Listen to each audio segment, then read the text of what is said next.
Good morning बच्चों। मैं आपका विज्ञान शिक्षक अनिल कुमार, सम्मेलन विद्यालय बिजलीगढ़ से।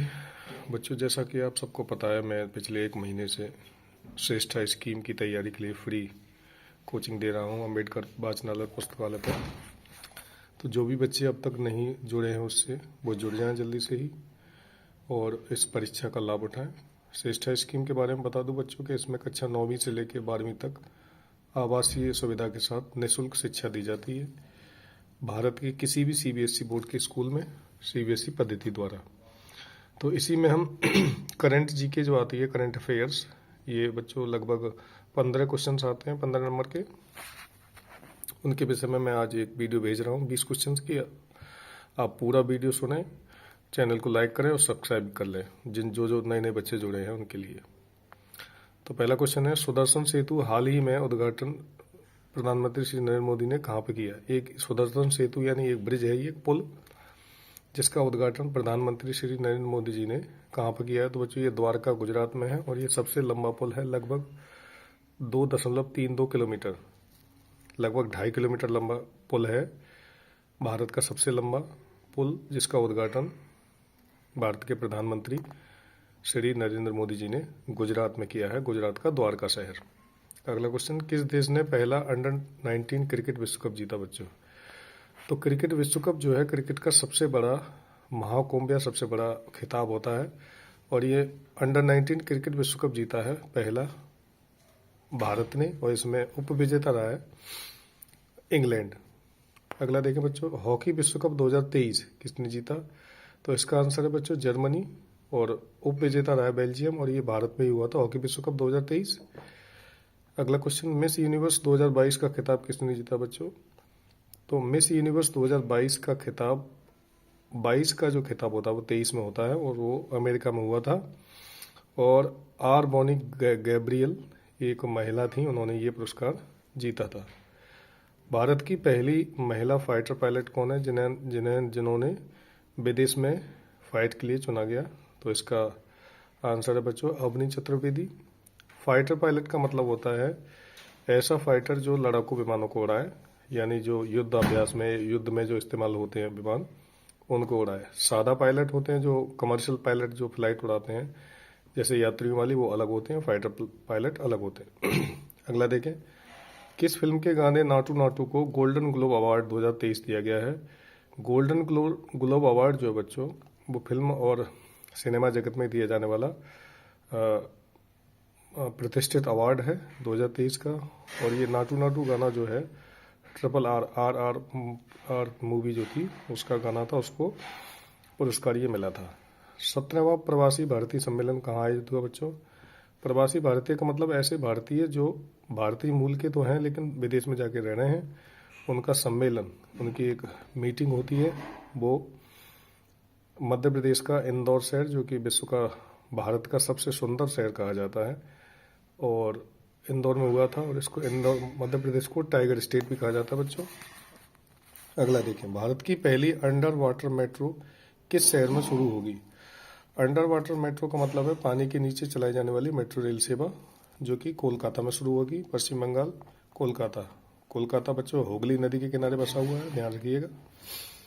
अगला, तमो लोहसर त्यौहार किस राज्य में बनाया गया है? जैसा कि नाम से ही जाहिर है, तमो लोहसर सिक्किम में मनाया जाता है। सिक्किम भारत का इकलौता ऑर्गेनिक राज्य है और बहुत ही सुंदर हरी भरी पहाड़ियों के बीच बसा हुआ है और सिक्किम इकलौता ऐसा राज्य है जो भारत के एक ही राज्य के साथ सीमा बनाता है, ये हम पहले बता चुके हैं आपको। अगला देखें, संविधान पार्क किस राज्य में स्थापित किया गया है बच्चों? तो अभी 26 नवंबर को तत्कालीन CJI DY चंद्रचूड़ ने इसका उद्घाटन किया था। राजस्थान में बनाया गया है संविधान पार्क, जिसमें बाबा साहब की बहुत बड़ी मूर्ति का अनावरण किया उन्होंने और संविधान की अच्छाइयों के विषय में चर्चा की। तो ये राजस्थान जो है चांदी के उत्पादन में, चांदी के अयस्क के उत्पादन में अग्रणी है बच्चों।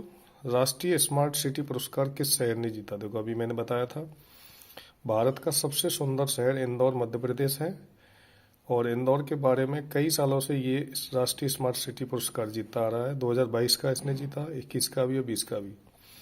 अगर राज्यों में बात की जाए तो मध्य प्रदेश, और यूटी में अगर बात की जाए कि सबसे सुंदर यूटी यूनियन टेरिटरी यानी संघ शासित प्रदेश कौन सा है, तो चंडीगढ़ है बच्चों। राष्ट्रीय स्मार्ट सिटी मिशन कब लॉन्च किया गया था, तो स्मार्ट सिटी मिशन 25 जून 2015 को भारत में लॉन्च किया गया था कि उसमें सबसे सुंदर शहरों को चयनित करने की एक योजना बनाई गई थी। अगला क्वेश्चन नंबर 13, ब्रिक्स समूह में कितने नए देश शामिल होंगे बच्चों, तो ब्रिक्स समूह बता दूं मैं पहले क्या है ब्रिक्स समूह।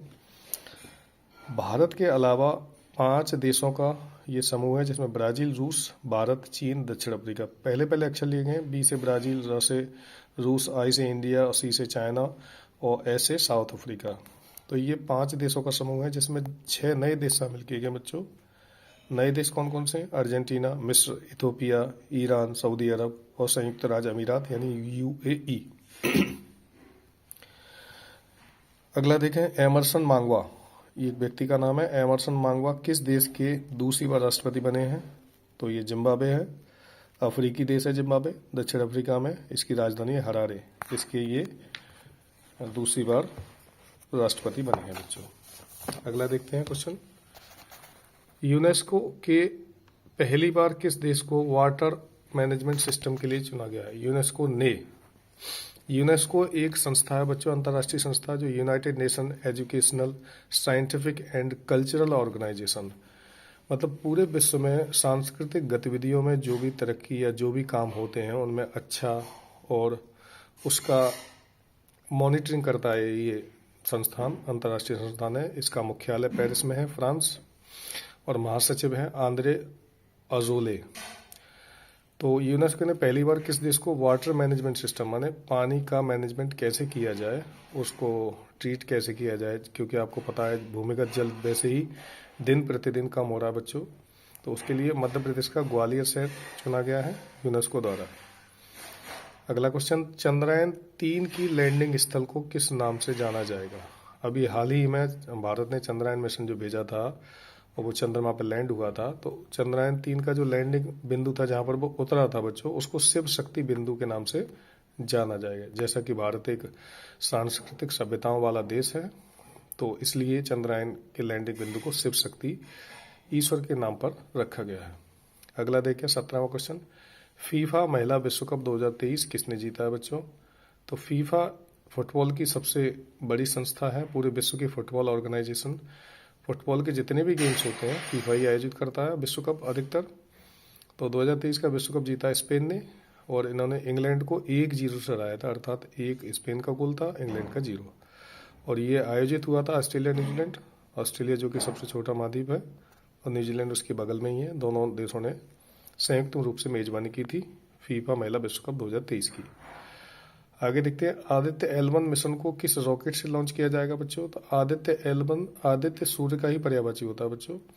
तो सूर्य के नज़दीक से अध्ययन करने के लिए, उसके वातावरण और चुंबकीय क्षेत्रों का अध्ययन करने के लिए ये मिशन GSLV XL एक रॉकेट है। GSLV PSLV 2 रॉकेट लॉन्चर होते हैं। जियो सिंक्रोकस सैटेलाइट लॉन्च व्हीकल, जियो सिंक्रोकस सैटेलाइट लॉन्च व्हीकल इसका पूरा नाम है, और इससे रॉकेट को लॉन्च किया जाता है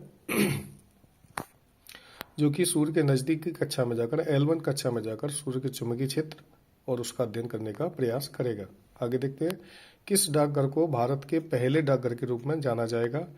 डाकघर सेवा जो है बच्चों बहुत पुराने समय से भारत में चली आ रही है, तो कौन से डाकखाने को भारत का पहला डाकखाने के रूप में जाना जाएगा, यह है कुपवाड़ा जम्मू कश्मीर, जो कि पहले राज्य हुआ करता था, अब संघ शासित प्रदेश है। आगे देखिए बच्चों, अखिल भारतीय बाघ अनुमान 2022 ये की रिपोर्ट है ऑल इंडिया की, जिसमें टाइगर्स के अनुमान लगाया जाता है के अनुसार सर्वाधिक बाघों की संख्या वाला राज्य कौन सा है। तो जैसा कि मैं पिछले क्वेश्चन में बता चुका हूँ, टाइगर स्टेट के नाम से जाना जाता है मध्य प्रदेश। इसमें 785 बाघ हैं पूरे MP में, अलग अलग टाइगर रिजर्व में। तो टाइगर रिजर्व जहाँ सबसे अधिक बाघ हैं वो है उत्तराखंड में, जिम कॉर्बेट नेशनल पार्क। अगर टाइगर रिजर्व किससे पूछा जाए क्वेश्चन के कौन सा टाइगर रिजर्व है जिसमें सबसे अधिक बाघ हैं, तो वो है जिम कॉर्बेट नेशनल पार्क। इसमें 260 बाघ हैं बच्चों। और अगर राज्य पूछा जाए तो आप लगाएंगे मध्य प्रदेश, 785 बाघ। मध्य प्रदेश सोयाबीन की खेती के लिए भी जाना जाता है, अधिक वनों की संख्या के लिए जाना जाता है, तेंदू के पत्ते के लिए जाना जाता है, बीड़ी के कारखानों के लिए जाना जाता है बच्चों। तो मैं उम्मीद करता हूँ कि इन प्रश्नों को आप ढंग से याद कर लेंगे और वीडियो को पूरा सुनेंगे, पूरा सुन के समझने का प्रयास करेंगे, क्योंकि बच्चों मैंने केवल ये क्वेश्चन बताए नहीं, इनकी व्याख्या भी की है ताकि आप इसको ठीक से समझ सकें।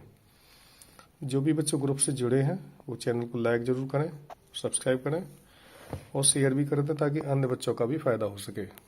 और यहाँ मैं एक बात बता दूं कि जो बच्चे हाई स्कूल और 8th में शासकीय क्षेत्र के या आसपास क्षेत्र के जो पढ़ रहे हैं वो इस भारत सरकार द्वारा चलाई गई श्रेष्ठा स्कीम का फायदा ले सकते हैं। इसके लिए आवश्यक कार्य और जो भी आवश्यक प्रपत्र होंगे उसके लिए मैं अलग वीडियो बनाऊंगा बच्चों। आज के लिए इतना ही काफ़ी। इसका PDF मैं ग्रुप में सेंड कर दूंगा। Thank you.